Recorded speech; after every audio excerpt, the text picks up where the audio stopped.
Non, pasteur, moi je ne ferai rien. J'attendrai seulement que la grâce... Ah! Non, pasteur, la Bible dit l'Éternel combattra pour vous. À quel moment tu n'as pas de combat dans la vie? La vie chrétienne n'est pas que combat. La vie chrétienne, de fois, c'est course. Il ne t'attaque pas, mais tu cours vers ton objectif. Personne ne t'attaque. C'est une autre forme de compétition. On ne te donne pas de coups, mais à toi de fournir les efforts pour aller là où tu dois aller. Il y a des gens, quand ils te racontent les montagnes qu'ils ont touchées dans la vie, tu apprécies leur histoire, mais quand tu les regardes, ils sont rien. Pour de vous prêcher la RVA, pas la régie de voies aériennes, mais j'ai ma propre abréviation. Que veut dire R alors quand je dis R? R veut dire réveil. Pour rebâtir, mes amis, vous devez être réveillé. La Bible utilise cette expression, l'Éternel réveilla l'esprit d'eux. Vous trouvez plusieurs fois ce groupe de mots être utilisé donc dans la période d'exil. Réveilla l'esprit d'eux. L'Éternel réveilla l'esprit d'eux. Ce groupe de mots comme ça, tel que présenté, c'est toujours dans cette période d'exil. C'est entre Agé, Esdras, Néhémie. L'Éternel réveilla l'esprit d'eux. Mes frères et sœurs, vous ne pouvez pas travailler, rebâtir votre famille, rebâtir votre entreprise, rebâtir votre vie si votre esprit n'est pas réveillé. C'est maintenant là la question. Que veut dire l'Éternel réveilla l'esprit? Ça signifie quoi? Premièrement, vous avez ressenti ici, je ne sais pas si vous m'avez suivi la Bible, en lisant tout à l'heure, la Bible dit l'Éternel réveilla l'esprit de Cyrus, roi des Perses. Pas des enfants de Dieu, pas de peuple d'Israël. Quand Dieu réveille l'esprit de quelqu'un, il n'a pas besoin d'être chrétien. Et c'est Cyrus, roi des Perses. Vous n'aviez pas cité les Perses, pasteur, vous avez parlé d'Assyriens, des Babyloniens. Justement, le royaume de Babylone a été supplanté par les Assyriens. Les Assyriens, quand ils sont venus, ils ont gagné les Babyloniens, ils ont récupéré tout ce qu'ils avaient, y compris leurs esclaves, y compris les populations qui étaient sous leur direction. Mais quand ils arrivent, les 70 ans prophétisés arrivent aussi. Donc le roi perse vient avec d'autres pensées. Il dit ceci, il dit que l'Éternel, le roi de toute la terre, lui a parlé pour qu'il puisse construire une maison pour lui. Mais la Bible est claire, elle dit l'Éternel réveilla l'esprit de Cyrus. Que signifie réveiller l'esprit? Mais j'aimerais insister encore, mes amis, on dirait que très souvent nous, surtout au Congo, on dort. Il suffit d'entendre comment les gens, en marchant la rue, ils regardent, ils voient des maisons qui ont poussé, des boutiques qui se sont multipliées. Ah! Mon cher, vous êtes là. Eh! Les gens dorment. Dans ce pays, les gens dorment. Ok, je vais peut-être m'aventurer un peu plus loin. J'ai l'impression que très souvent, dans nos églises qui parlent en langue, qui prient et qui chantent, les gens dorment. Arrêtez de dormir. Le verbe aussi réveiller dans sa racine signifie ouvrir les yeux à quelqu'un, le réveiller comme on réveille quelqu'un qui dormait. C'est ce que Zacharie est en train de dire. L'ange est venu pendant que lui il était éveillé, il était là, mais il a fait quelque chose, c'est comme s'il était en train de dormir. Mes frères et sœurs, si vous sortez là, vous regardez certaines personnes, de toute façon il marche, il va nulle part, il ne sait pas qu'est-ce qu'il veut faire. Tu sais qu'il a vécu 24 heures mais en sommeil, il dort. Je prie Dieu que le Seigneur réveille ton couple, réveille ta vie, réveille tes pensées, que tu sois éveillé. Il y a des gens, quand ils te racontent les montagnes qu'ils ont touchées dans la vie, tu apprécies leur histoire, mais quand tu les regardes, ils sont rien. Pourquoi? Ils étaient en train de dormir, ils étaient distraits. Je les entends même dire, petit, oh, tu le regardes, il ressemble à une vache maigre qui a déjà bouffé les vaches grasses et qui n'a même pas grossi. Quelqu'un qui a utilisé sa meilleure saison et il n'y reste aucune trace de sa meilleure saison. Pourquoi? Il était distrait, il dormait. Frère, je vous interdis de dormir dans cette église, ni au travail, ni là dehors, ni à la maison, que votre couple ne dorme pas. Eh, ozola la achezo poussana. Et tout ce que tu fais, c'est remplir les amis quand vous êtes dans les bars. C'est toi qui amènes l'argent. Oh, mon papa, oh, aïe, aïe, aïe. Vraiment, tout le monde est content parce que c'est toi qui donnes l'argent. Figure-toi que le jour où tu auras besoin d'emprunter de l'argent chez lui, il va te dire non. En hébreu, ça veut dire non, c'est pas grave. Alors,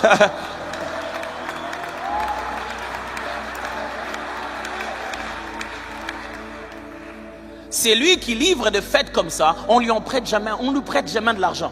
Parce que quand il va demander de prêter, qui va croire? Il dit, est-ce que tu peux... Ah, vraiment toi? Ah, non, rien. Ouais. Les gens sont en train d'économiser l'argent que tu gaspilles. Ils économisent sur ta tête. Pourquoi? Toi, tu es distrait, tu te dis, on est encore jeune, on va travailler. Ah, qui t'a dit ça? Tu penses que le jour, c'est toujours comme ça? Réveille-toi. Les gens qui travaillent chez toi ont même acheté une parcelle et toi, tu n'en as pas. Non, ces gens, ils me trompent, hein. On est avec lui ici. Lui, il a même acheté une parcelle. Il ne te trompe pas. Il a pris l'argent que tu le payes, il l'a gardé, il est allé chercher une place et il l'a acheté. Toi, tu penses que tu en auras toujours de l'argent jusqu'à ce que tu achètes une maison à la Gombe. Zéla. Non, mais là-bas, c'est trop loin. Qui t'a dit que c'est trop loin? Ce n'est jamais loin que d'être chez soi-même. Jamais. Mais toi, tu dors.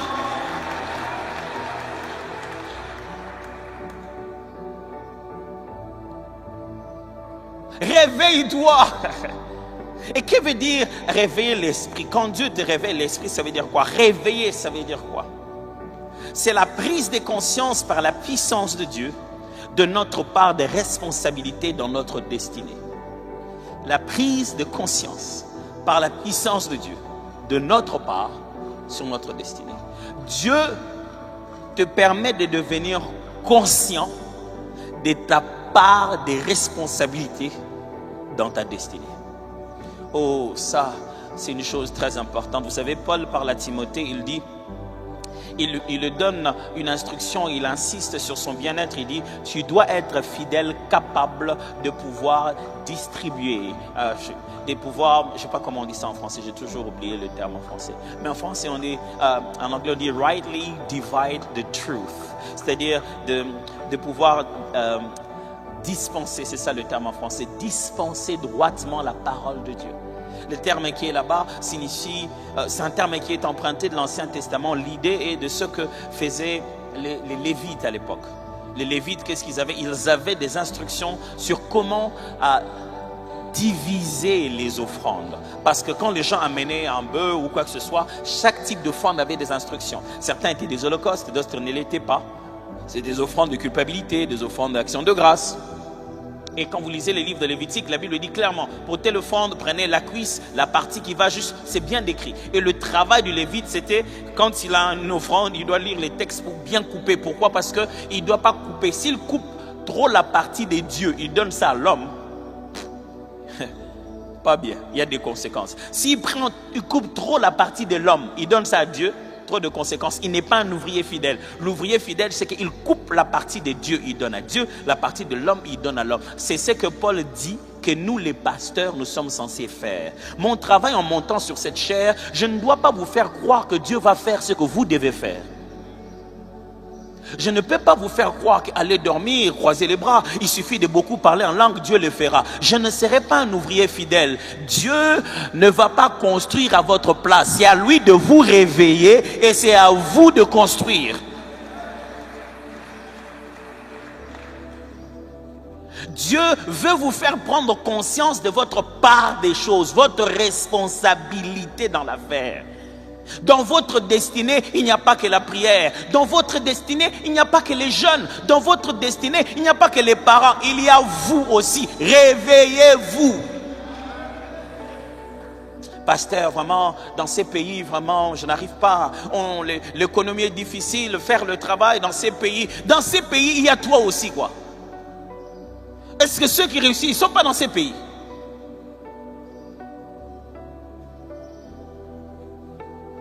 Quelle est ta responsabilité? Quand quelqu'un prend subitement conscience de la part de son travail, de ce qui lui revient à lui de faire pour que cette destinée avance, on appelle ça être réveillé. Avez-vous déjà eu un ami ou un frère, vous le regardez, vous dites, mais tu es distrait là. Et il te dit, ah, petit, tu écoutes sa philosophie de vie, tu te dis, ce gars est distrait. N'est-ce pas? Oh, ça c'est rien. Les pires, ils sont à l'église. Ils mettent ça sous le Saint-Esprit au nom de la Bible. Et le couvrent ça de beaucoup de versets. Distrait. Non, pasteur, moi je ne ferai rien. J'attendrai seulement que la grâce... Ah! Non, pasteur, la Bible dit l'Éternel combattra pour vous. À quel moment tu n'as pas de combat dans la vie? La vie chrétienne n'est pas que combat. La vie chrétienne, de fois, c'est course. Il ne t'attaque pas, mais tu cours vers ton objectif. Personne ne t'attaque. C'est une autre forme de compétition. On ne te donne pas de coups, mais à toi de fournir les efforts pour aller là où tu dois aller. Est-ce que tu ne peux pas te réveiller, Yaya? Comment tu peux avoir pour raison d'existence que les gens collectent de l'argent pour te faire partir en Europe? Pasteur, prie beaucoup pour moi. Ces derniers temps, j'attends seulement qu'ils puissent tout collecter. On avait déjà soumis ça. On a dit que dans 10 mois, 9 mois, on va donner des réponses. Comme ça, je pourrais m'en aller voyager pour partir en Angleterre. Pendant ce temps-là, pendant 10 mois d'attente pour aller en Angleterre, tu as vendu tout ce que tu avais. Et on n'a pas encore répondu. Ça fait déjà 10 mois. Et tu as déjà emprunté de l'argent chez les gens. Mais il y a des gens qui, ça fait 10 mois, ils ont fait lever une entreprise. Avec le même argent que toi tu as bouffé en pensant qu'en te rendant en Angleterre, on t'en donnera d'autres. Réveillez-vous mes frères, réveillez-vous. Personne ne construira une maison pour toi. Tu ne construiras pas quand tu auras des milliers de dollars. On construit brique après brique. On fait un peu de pause, on avance. On construit. C'est comme ça que se bâtit la vie. Réveillez-vous.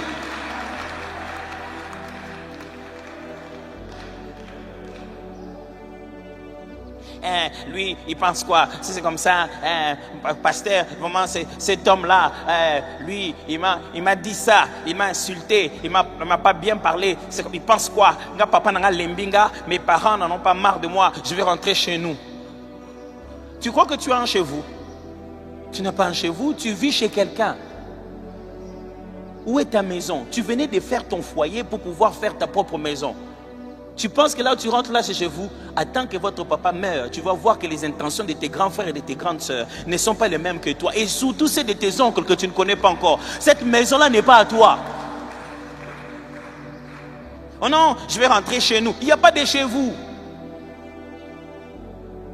Chez toi, c'est ce que tu devais bâtir là-bas. Rentre là-bas, va voir. Qui t'a dit que les êtres humains n'arrivent pas à avoir des problèmes comme ça? Qui t'a dit que tout le monde se contrôle avec sa colère et ne sort pas de mauvaises phrases? Qui t'a dit que dans ta vie, toi, tu n'as jamais dit quelque chose que tu regrettes? Proverbe dit ceci. N'écoute pas aux portes, de peur d'entendre ta servante t'insulter.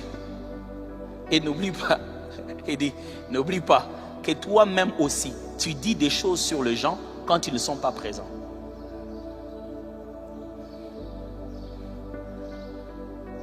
Pasteur, ce qu'il a dit là, vraiment, moi, comme ça, je rentre chez nous. Chez vous, il n'y a pas... Il y a des gens qui sont rentrés pour rendre le petit déjeuner de leur papa qui est déjà fatigué. Arrête de rendre la vie difficile. Et puis il se réveille un matin. Et là, il y a yo zaki na libala yo. Tu as dit non, je vais rentrer chez nous parce qu'il m'a insulté. Combien de gens toi tu as insulté dans la vie? La maturité, c'est la capacité de se réconcilier malgré nos différences. Qu'est-ce que c'est que ça?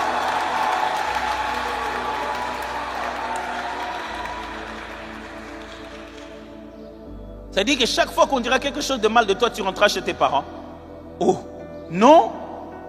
C'est pas chez tes parents, c'est chez eux. Ils t'ont juste élevé un peu. Réveillez-vous.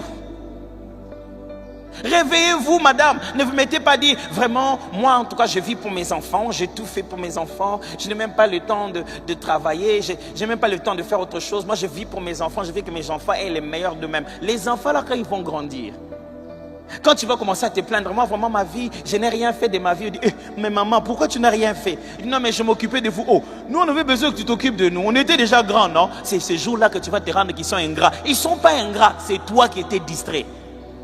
Et quand tu es distrait au moment d'être réveillé, tu vas devenir frustré. Tous les distraits d'hier deviennent des frustrés d'aujourd'hui.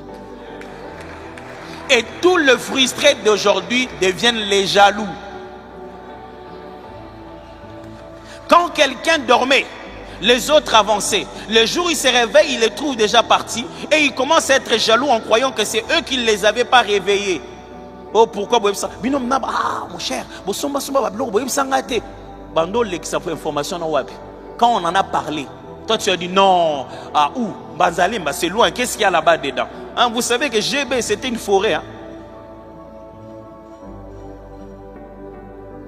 Non mais pasteur, vraiment, ça c'est rien, moi $1500 non, ça on les a à peine, on a mis comme moi 2-3 choses dans le supermarché.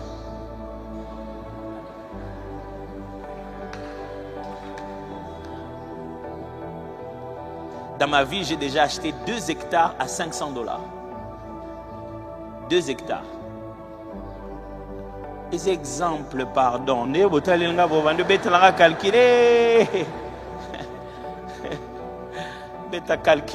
C'est juste pour vous dire combien de fois, quand tu es éveillé, quand tu es réveillé, en ce moment-là, tu peux prendre les choses avant qu'elles deviennent difficiles.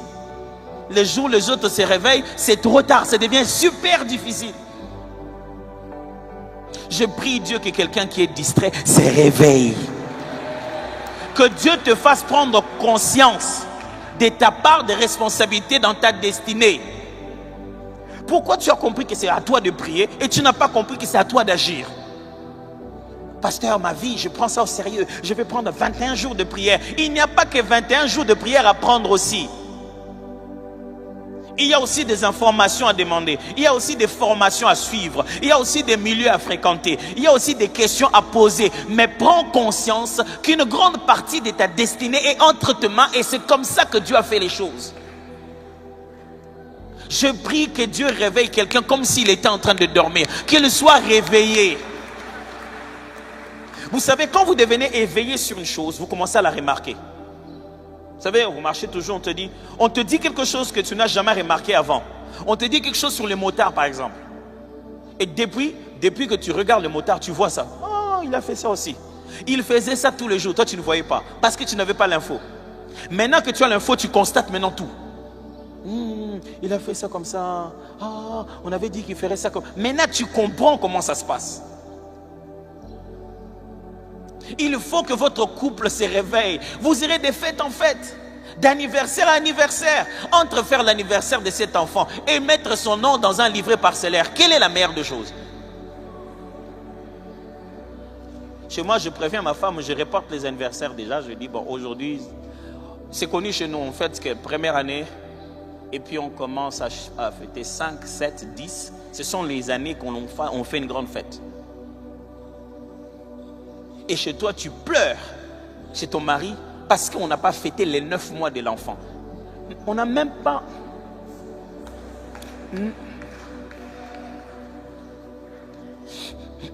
C'est 9 mois. C'est 9 mois. 9 mois. Et dans cette fête d'enfants, on a appelé plus d'adultes que des enfants. Et très souvent, les adultes dans la fête des enfants n'amènent pas des cadeaux. Ils vont mener les cadeaux de l'enfant. Ils ne vont pas mener les cadeaux d'adultes. Et malheureusement, c'est eux qui mangeront plus. Et tu as dépensé plus de $2500 pour quelque chose dont le propriétaire de la fête a fait 2h ou 3h30. Après, il dort avant la fin de la journée. Il est tellement fatigué qu'il dort. Et demain, quand il deviendra grand, il te maudira que tu ne l'aies rien laissé. Et tu t'en vas mourir, tu leur as laissé quoi? Juste le souvenir d'une bonne fête. Et il ne s'en souvient même pas. Pourquoi? Il n'a qu'une année, un bébé d'1 année se souvient de son anniversaire. Réveillez-vous mes frères. Quand quelqu'un est distrait, il se concentre à des choses passagères au lieu de rester sur les choses importantes. L'Éternel a réveillé dans Agé chapitre 1 verset 12. Agé 1, 12 à 14. La Bible dit, Zorobabel, fils de Shaltiel, Josué, fils de Josadak, le souverain sacrificateur et tout le reste du peuple entendirent la voix de l'Éternel leur Dieu et les paroles d'Agé le prophète selon la mission que lui avait donnée l'Éternel leur Dieu. Et le peuple fut saisi de crainte devant l'Éternel. Agé, envoyé de l'Éternel, dit au peuple d'après l'ordre de l'Éternel, je suis avec vous, dit l'Éternel.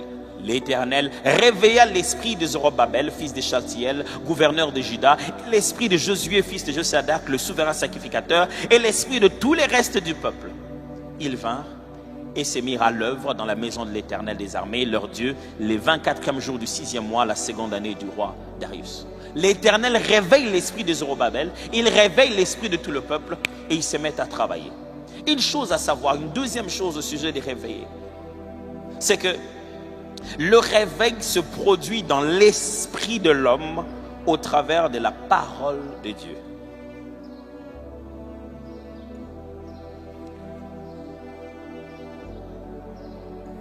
Le réveil se produit dans l'esprit de l'homme au travers de la parole de Dieu. Pasteur, qu'est-ce que tu veux dire? Vraiment, j'aimerais vraiment que vous puissiez me suivre dans ceci. C'est très important. À m'entendre, vous croyez que je suis juste en train de vous dire que le réveil, c'est parce que quelqu'un lit la Bible tous les jours, matin, midi, soir, alors il va avoir le réveil. Ça, c'est la façon la plus simplifiée de dire ça. Mais c'est beaucoup plus que ça. Quand l'être humain existe, l'Éternel place à l'intérieur de nous le projet qu'il a pour nous. Quand Dieu te fait exister, il imprime le plan qu'il a dans ta vie, dans ton esprit, dans ton homme intérieur. Tu existes avec le plan de Dieu. C'est déjà en toi, c'est déjà dans ton esprit. Dieu l'a soufflé. Parce que dans la Bible, la parole, c'est l'esprit. D'ailleurs, le mot esprit en hébreu veut dire souffle. Quand Dieu a soufflé à l'intérieur de l'homme, il y a mis sa parole et son esprit. Il a mis le contenu de sa pensée, mais dans une matière brute. Tel que tu es là, c'est que tu dois être, tu l'es déjà.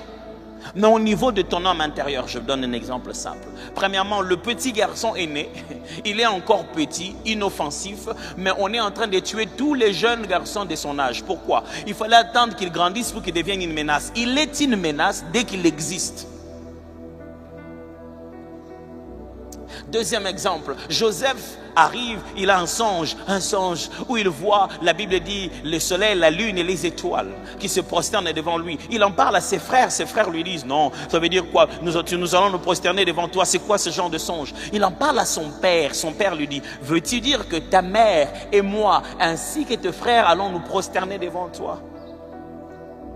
Finalement, ça arrive. Les voilà qui sont en Égypte, il leur demande de rentrer, d'aller chercher son père. Il ramène son père et les autres, ses frères, sont à genoux devant lui comme il l'avait rêvé. La prophétie s'est accomplie, mais à un détail près.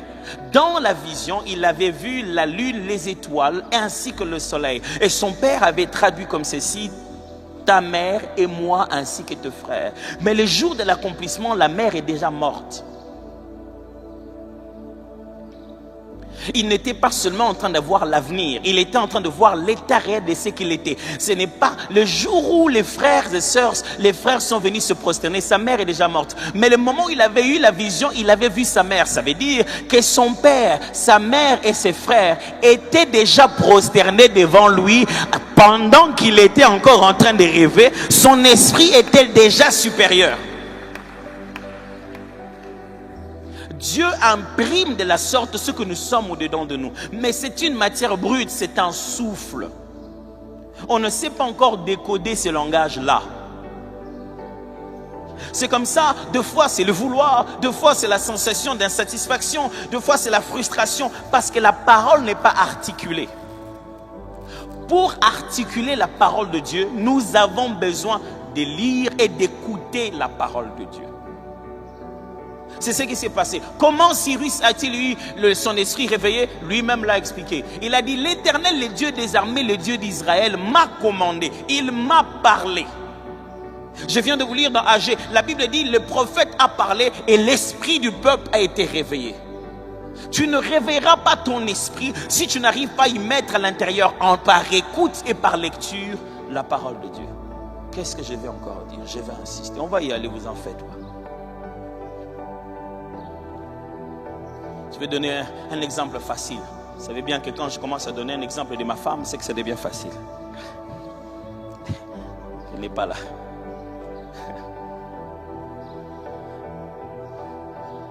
Ces derniers temps, ma femme vient me dire, pas plus tard même qu'hier, elle dit, chérie, je commence à bien comprendre l'anglais. Moi, je dis, oh, good for you. Enfin, il était temps. Elle a fait Cali, ceci, elle a fait cela. Elle disait, mais pourquoi j'arrive pas à parler? J'ai dit, maman, ça vient avec le temps, il faut juste voyager beaucoup, être dans le milieu où les gens parlent, tu vas parler. Elle s'est concentrée, ça lui faisait tellement mal, elle voulait tellement parler. À peine qu'elle disait 2-3 mots, je devais tout le temps servir de Aaron chaque fois qu'elle doit être Moïse. Donc c'est-à-dire qu'elle veut beaucoup dire. Sans que vraiment qu'il y a Koloba. Mais pas. C'est-à-dire, tu sens qu'elle veut dire. Je ne sais pas si j'étais content de ça ou pas content, mais je sais qu'à un moment donné, ça réduit le degré de shopping. Au moins, elle peut. Mais elle a trouvé un moyen de parler le langage d'achat. Donc, elle fait 8 heures à sortir seule aux États-Unis. Seule, sans moi. Mais seulement dans le mall. Parce qu'elle parle le molien. C'est le langage d'achat. Les femmes parlent toutes les langues quand elles veulent acheter. J'ai jamais compris. Mais elle me disait, chérie, je commence à comprendre. Je dis, ouais, c'est vrai. Elle dit, oui, j'ai bien compris ce qu'ils disent. Des fois, elle me demande, ce mot ici, ça veut dire quoi? Behavior, ça veut dire quoi? Je lui explique, ah, c'est bon. Il a commencé à comprendre. J'ai vu ce qu'elle a fait. Elle a commencé à prendre des petites web-séries qui m'inquiétaient de 10 minutes, 15 minutes en anglais, dans lesquelles on parlait en anglais et on écrivait, on sous-titrait tout ça. Donc, elle regardait, elle écoutait. Qu'est-ce qui se fait? Il se fait que dans tout ce qu'on est en train de dire qu'elle ignore, elle apprend, elle a déjà lu des mots, mais elle n'a jamais su comment on les prononce. Elle connaît ce mot-là quand même, elle a étudié en anglais, elle est quand même allée à l'école. Elle regarde et dit, oh, ah, c'est comme ça qu'on prononce ça. Elle a commencé à enrichir sa base de données. Ce qui veut dire que certains mots qui passaient comme ça, elle commence à les entendre. Avez-vous déjà parlé avec quelqu'un qui parle une langue que vous ne connaissez pas, mais vous connaissez au moins 2-3 mots dans cette langue-là? Il parle, mais vous connaissez au moins I am, you are. Il a parlé, quand il a dit I am, il dit I am. N'est-ce pas? Et si votre base de données à vous monte, ça interprète encore plus clairement son langage, n'est-ce pas? Tu connais au moins how are you. Même si tu n'as pas tout suivi dans le film, et tu as entendu dire how are you. Et quand tu as commencé à prendre I'm fine, tu as oh, quand on dit I'm fine, c'est la réponse. Tu dis ah, là il lui a dit il va bien. Et puis tu commences à apprendre I'm so, tu dis ah, one ABC, naza so. Mais ça...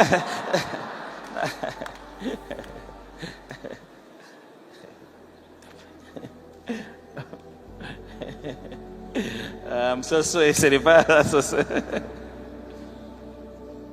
Ça veut simplement dire que dans un langage qui t'est inconnu, les seuls mots que tu connais sonnent à tes oreilles.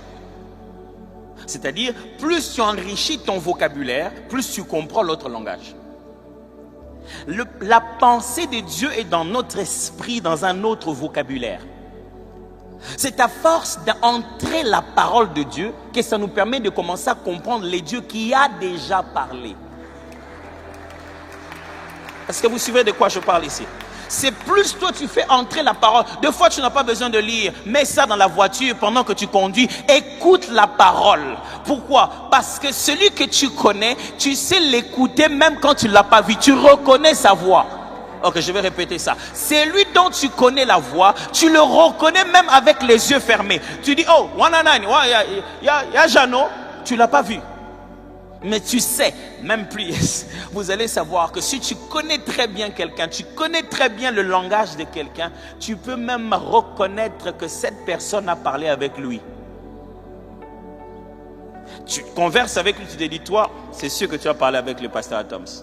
Tu reconnais le vocabulaire, la formulation de pensée, tu te dis, toi, je suis sûr que tu as parlé avec un tel. Si tu as tellement compris le langage de Dieu, même quand ton boss te parle, même quand un fou te parle, même quand tu conduis dans la route, même le fait que la voiture a d'indigner d'une certaine manière, tu comprends, ça Dieu est en train de me dire qu'il y a quelque chose à faire. Le problème est celui-là. Tellement qu'on n'a pas perçu le langage de Dieu, on n'arrive pas à interpréter les réveils de notre esprit. Je prie Dieu qu'à partir d'aujourd'hui, tu reconnais sa voix même dans la bouche de quelqu'un d'autre.